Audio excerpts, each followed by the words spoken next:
আজিৰ ভিডিঅ'ত আমি ক্লাছ 11ত থকা বিন্যাস আৰু দল পাৰমুটেশন এণ্ড কম্বিনেশনৰ ওপৰত আলোচনা কৰিম।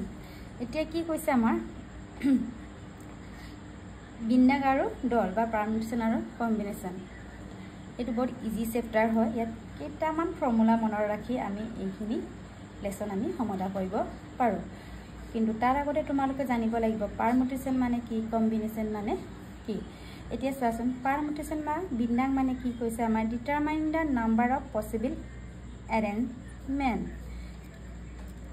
কৈছে determine the number of possible arrangement মানে কিছুমান আমাক ডাটা বা সেট দিয়া থাকিলে তাৰ লগত কিছুমান কন্ডিশন বা শৰ্ত দিয়া থাকে।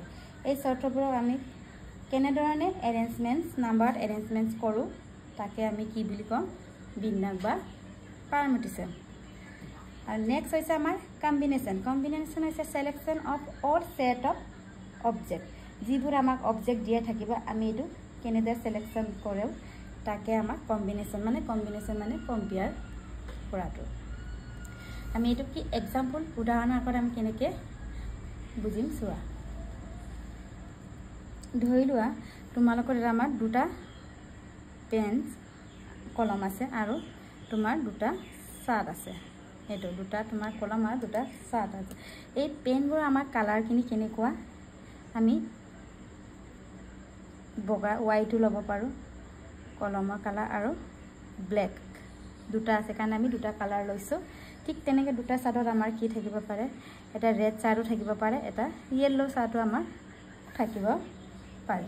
এতিয়া এটো আমি কেনেকে আমি কম্বাইন কৰিম। আমি হোৱাইটৰ লগত ৰেডও আমি কম্বাইন কৰিব পাৰো বা হোৱাইটৰ লগত ইয়েলো কম্বাইন কৰিব পাৰো বা ব্ল্যাকৰ লগত ৰেড বা ব্ল্যাকৰ লগত ইয়েলো আমি কম্বাইন কৰিব পাৰো। এনেদৰে কম্বাইন কৰাটোকে আমি কম্বিনেশন বুলি কৰো আৰু তাক আমি নাম্বাৰ আকাৰত এৰেঞ্জ কৰাটো হৈছে আমাৰ পাৰমুটেশন। আৰু এটা एग्जांपल চোৱা। আমাক দুটা সেট দিয়া আছে A B C। আমি এক দুটা লেটাৰ আমি এৰেঞ্জ কৰিব লাগে। এটা কেনেকৈ হ'ব আমাৰ A B B C আৰু C A আৰু আমি বেলেগে এৰেঞ্জ কৰিব নোৱাৰো। C A তে আমি A C লিখিব নোৱাৰো আমি বা A C লিখিলে A C লিখিব লাগিব, C A C উল্টা হ'বা কিবা উল্টা কি লিখিলে আমাৰ একেই হ'ব। আমি তেনেকৈ এৰেঞ্জ কৰাবোৰকে আমি কম্বিনেশন বুলি কওঁ আৰু এক নম্বৰ আকাৰ দিয়াটোৱে আমাৰ হৈছে আমাৰ পাৰমুটেশন। এতিয়া নেক্সট আহিব principal of counting. Principal of counting আমাৰ কি পৰে, if any event অকাৰ in m difference way and other event in n difference way so total number of event কিমান হয় m ক্ৰস n। মানে আমাৰ কি এটা আমি ইভেন্ট লৈছো m লৈছো আৰু আনটো আমি ইভেন্ট লৈছো আমাৰ n। তেতিয়া ইহঁতৰ টোটাল ডিফাৰেন্সটো আমি কেনেকৈ লিখিব পাৰো m ক্ৰস n। আমি যেতিয়া এক্সাৰসাইজ কৰিম এটো ভালকে বুজি পাবা। এটা আমাৰ ইভেন্ট দিয়া থাকিলে আনাদাৰ দিয়া থাকিলে আমাৰ টোটাল ইভেন্টটো আমি ইনটু কৰিব লাগে m ইনটু n। এইটোতে আমাৰ প্ৰিন্সিপাল অফ কাউন্টিংত পৰে যেটো আমাৰ m ক্ৰস n হয়। মানে আমাৰ এটা m বিভিন্ন প্ৰকাৰ ঘটিব পাৰে। আমাৰ এটা ঘটনা আমাৰ m দিয়া আছে আৰু আনটো ঘটনা আমাক n যদি দিয়া থাকে তেতিয়া আমি দুটা একেলগে মুঠ সংখ্যা ঘটনাটো কেনেকৈ লিখিব পাৰো m ক্ৰস n। তাৰ পিছত আহিব আমাৰ কৰ্মগুণিত n বা ফেক্টৰিয়েল n। এতিয়া এই ফেক্টৰিয়েল n ৰ ওপৰতে আমাৰ বা কৰ্মগুণিত n ৰ ওপৰত আমাৰ গোটেই চেপ্টাৰটো আমাৰ নিৰ্ভৰশীল। এইটো ব্যৱহাৰ কৰি আমি গোটেই কুৱেশ্যনখিনি আমি সলিউশন কৰিব পাৰো। এতিয়া আমাৰ এইটো n এটা আমি এক্সক্লেমেটৰী চিনটোক আমি ফেক্টৰিয়েল n বুলি কওঁ এনেকে সিম্বল। ইয়াৰ মান আমাৰ কিমান হ'ব n n - 1 n - 2 n - 3 তেনেকে আমাৰ 3.21 এনেকে আমাৰ গৈ থাকিব বা আমি কি লিখিম 1 ক্ৰস 2 ক্ৰস 3 ডট ডট কলৈ আমি n লৈ লিখিব পাৰো। এটো আমি কি বুলি কওঁ কৰ্মগুণিত n বা ফেক্টৰিয়েল n। চাই লোৱা আৰু এইটোৰ ওপৰতে নিৰ্ভৰশীল আমাৰ প্ৰায়খিনি কুৱেশ্যন। আমি এটা এক্সাম্পল এটা লওঁ এটা ফেক্টৰিয়েল 4 এটো কেনেকৈ পঢ়ে ফেক্টৰিয়েল 4 এটো আমি আমাৰ কিমান হ'ব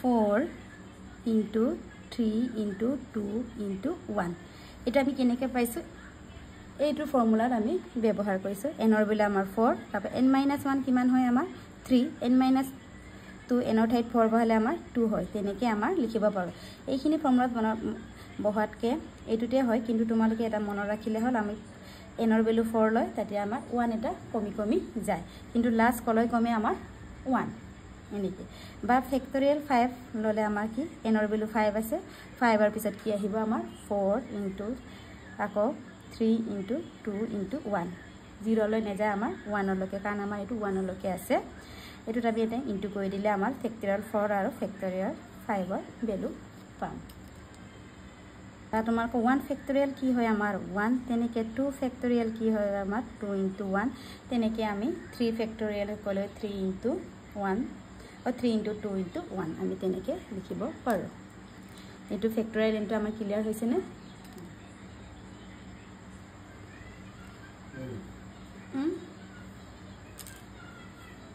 আকৌ আমি এতিয়া লৈছো এটা কোৱেশ্চন 8 ফেক্টৰিয়েল আৰু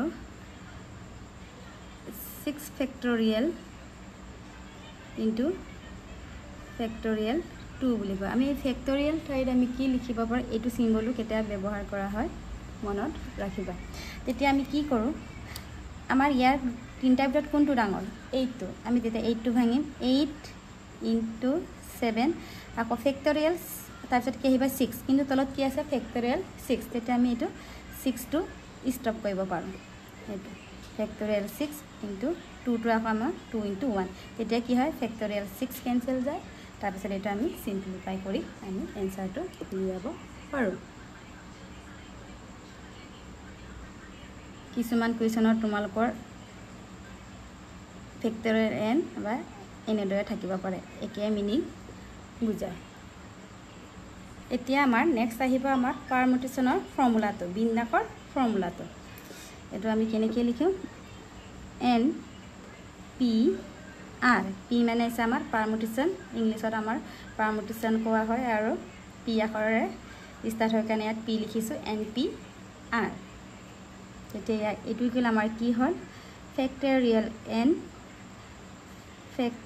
n minus r ফেক্টৰিয়েল বা এনেকৈ আমি লিখিব পাৰো কেনেকৈ লিখিব পাৰি এইটো সিম্বল দি আমি ব্যৱহাৰ কৰিব পাৰো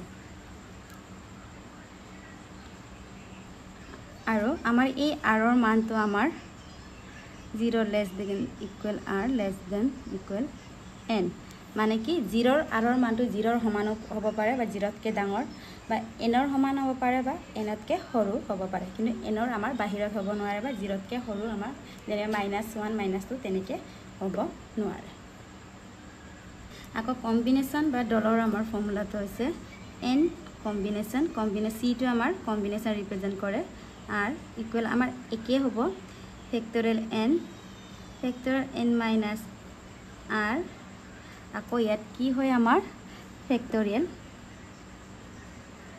r এটা ইনটু এই দুটা আগৰ লগত একে আকৌ ফেক্টৰ r হয় মানে আমি ইটো লিখিলে কি হ'ব n factorial r n minus r এই দুটা ফৰ্মুলা তোমাক বহুত ইম্পৰ্টেন্ট এটো আমি বাই হাত কৰি থব লাগে আৰু আমাৰ কি n কম্বিনেশন n কি হয় আমাৰ 1 হয় আকৌ ফেক্টৰিয়েল 0 বা ফেক্টৰিয়েল 0 কি ভ্যালু আমাৰ কিমান হয় 1 এটো মনত ৰাখিবা এটো আছিল আমাৰ বিন্যাস আৰু ডলৰ ধাৰণাটো ইয়াৰ নেক্সট ভিডিঅ'ত আমি কুৱেশ্যনসমূহ আলোচনা কৰিম